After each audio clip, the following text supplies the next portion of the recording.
Namaskar. Welcome to Jyotish Shastram. From episode 3 onwards in the orientation series, we have covered the basic terminologies related to time, that is, Muhurta, Tithi, Paksha, and Masa. In today's episode, we will now move on to Rutu, Ayanam, Varsha, and Shaka.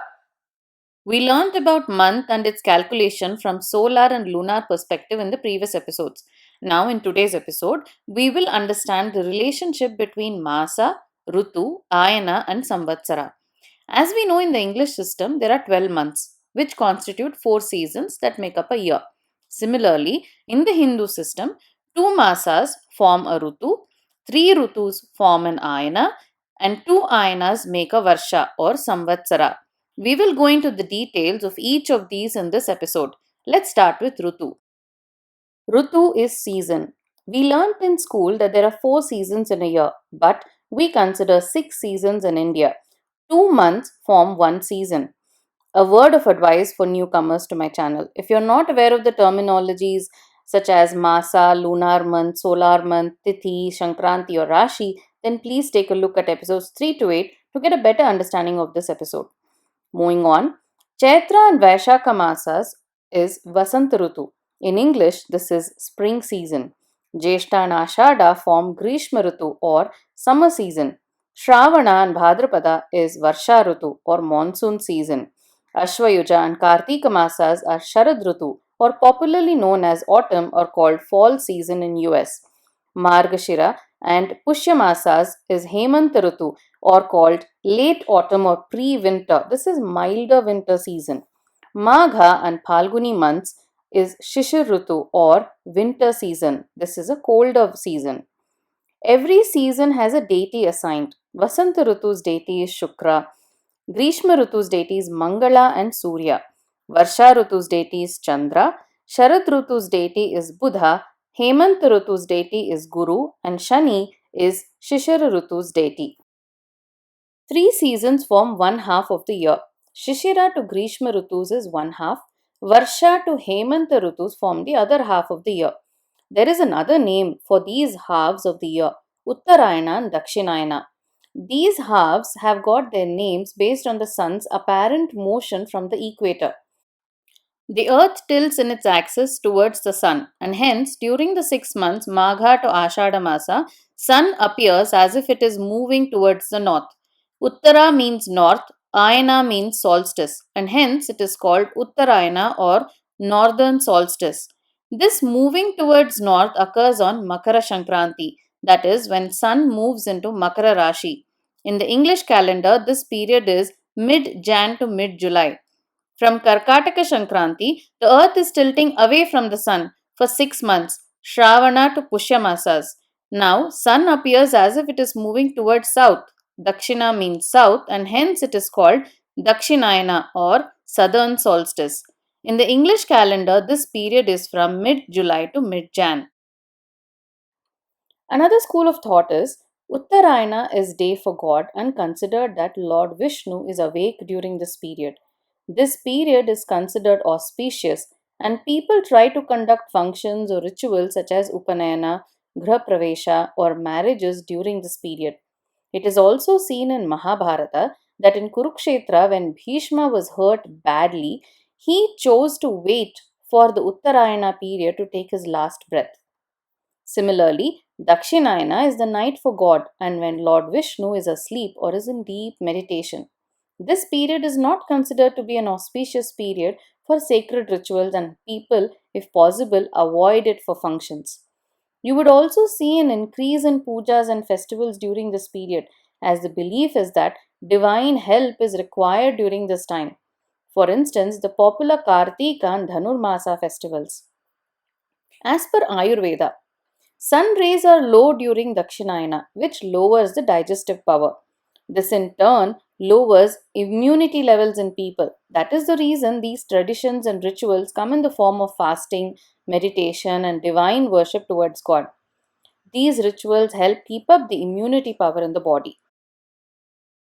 We now come to the concept of the year as a whole. Year is called Varsha or Vatsara.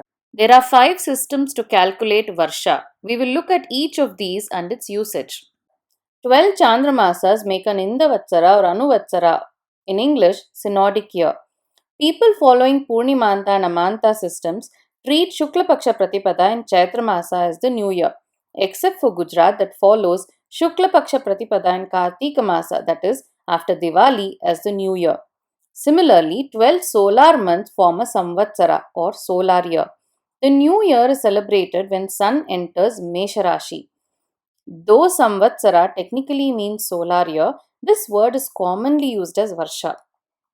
12 Savana months or 360 days of sunrise to next sunrise form Savana Vatsara.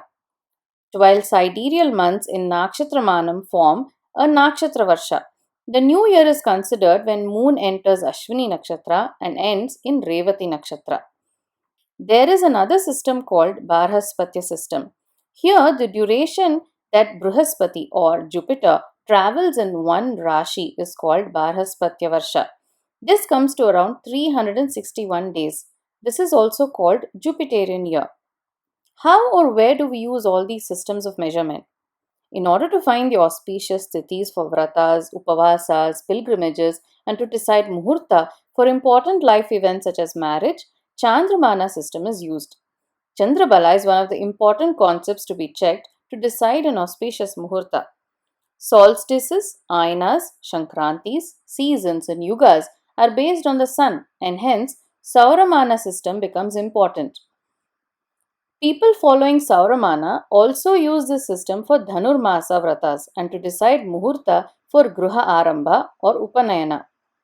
Sunrise is considered for sacred rituals, and even birth, death, medical treatment is based on Savana days, that is, sunrise to next sunrise. Nakshatramanam is used to calculate days, ghatikas, etc. Barhaspatyamanam is used to calculate the 60 years of the time cycle. We will talk about the 60-year cycle shortly. There's a similarity in the concept of Adhikamasa and leap year. We know that Sauramana Varsha contains 365.25 days and Chandramana Varsha contains 354.36 days, which is 10.9 days shorter. Adhikamasa and Kshayamasa is a result of synchronization of the cycles of sun and moon. In a year, if 12 months is equal to 12 Amanta or lunar months, then all these months are considered pure months. If number of Amanta months are greater than the number of Shankrantis, this means there is an additional month in the lunar system. This month is called Adhikamasa or Mala month. This month is dedicated to spiritual practices. No auspicious functions or important life events are conducted in this month. If number of Amanta months are fewer than number of Shankrantis in a year, this means one month is lesser in lunar system. This is called Kshayamasa or Luptamasa. Another way to identify Kshayamasa is if there are two Shankrantis in one lunar month. This usually occurs in Kartika or Margashira or Pushyamasas. Sri Bhaskaracharya noted first occurrence of Kshayamasa in 974 Shaka era.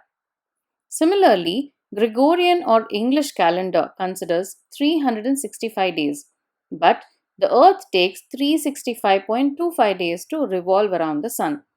Hence, every 4 years, 0.25 days become 1 day, which is added to February, and that year becomes a leap year, such as the current year 2020.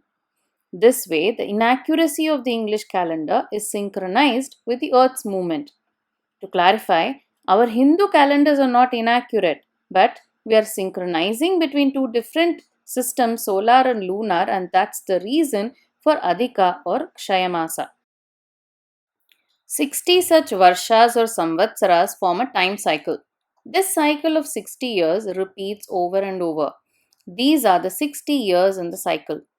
Prabhava, Vibhava, Shukla, Pramoda, and until Kshaya. In the first year of Prabhava, a new creative force takes its birth. It expands in Vibhava and becomes strong and active in Shukla. This force continues and matures fully until the 60th year, where the end of this force is seen. Our sages had incredible insight, and you will be surprised to know that they have given the characteristics of each year and what it brings to us. every year has a shloka which specifies the factors that affect us in terms of health, wealth, economy, weather, calamities, etc. As we all know, the previous year was Vikari Samvatsara, and I have specified the characteristics of this year in my previous video on the pandemic reference. विकार्यते अखिला लोकाः सरोगा वृष्टिपीडिताः पूर्णसस्य फलं स्वल्पं बहुलं च अपरं फलं. So what does this mean? Vikaryapte, during Vikari Samvatsara, Akhila Lokaha Saroga, people will suffer from a disease throughout the world. Vrishti Peditaha, there will be difficulty due to too much of rainfall such as floods. Purnasasya Phalam Swalpam, scanty of food produce. Bahulam cha aparam phalam, profit from other works. Now, the pandemic that we are referring to in this shloka is Akhila Lokaha Saroga. Of course, the features of every year noted in these shlokas is a high level one. If you would like to get into the specifics of predicting the country's welfare, growth, or economy, then there is a dedicated branch in Jyotish Shastram called Medini Jyotisham or mundane astrology. Now, for my favorite topic, Shaka or era. In my previous episode, I mentioned that as per Hindu system, we are in 1942 and not 2020. Let's start with what we have been taught, the English calendar year. We are in 2020, which means it has been 2020 years from a significant event that occurred.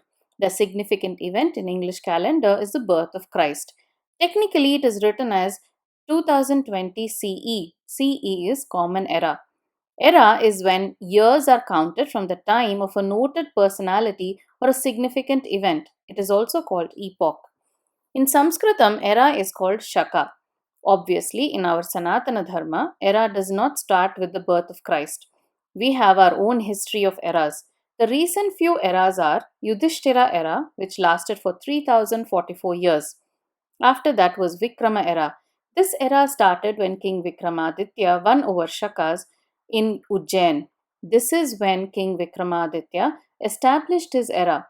This event occurred in the year 57 BCE. This is the oldest calendar. This is in use even now in most parts of northern part of India, popularly called Vikram Samvat. After 135 years of Vikram Samvat, King Shatavahana defeated King Vikramaditya in Ujjain and established his era. There is another version which says King Shatavahana defeated Shakas in Ujjain. This era is called Shalivahana Shaka or Shalivahana Samvat. This is mostly in use in the southern part of India, such as Maharashtra, Karnataka, Andhra Pradesh, Telangana, Tamil Nadu, etc. So the current Vikram Samvat as per Hindu calendar is 2077, except Gujarat, whose new year is going to be after Diwali and hence is still in 2076. Shalivahana Samvat as per Hindu calendar is 1942. As per Hindu methodology, more than the number of the year, for instance, 2020, 1942, or 2077, the name of the Samvatsara really matters. When we refer to the year, most often, instead of the number, we state the name of the year. The names of the years, if you recall earlier, I had mentioned as part of the 60-year time cycle, such as Prabhava and Vibhava. After having gone through several such 60-year cycles, the current Samvatsara as per Vikram Samvat is Pramadi Samvatsara, and as per Shalivahana Samvat it is Sharvari Samvatsara. So, earlier when I said that the previous year was Vikari Samvatsara, I was referring to Shalivahana Samvat. All the concepts that we have learned so far from our previous episodes are better understood when we look at examples. Let's take a few states. Tamil Nadu follows Sauramana system and considers Shalivahana Samvat. Hence, their current year is Sharvari Samvatsara. Andhra Pradesh follows Amanta in Chandramana system and considers Shalivahana Samvat. Hence, their current year is Sharvari Samvatsara. Madhya Pradesh follows Purnimanta in Chandramana system and considers Vikram Samvat. Hence, their current year is Pramadi Samvatsara. There are a few other eras as well, such as the one followed by Bengal and Kollam era followed by Kerala, which we are not delving into here.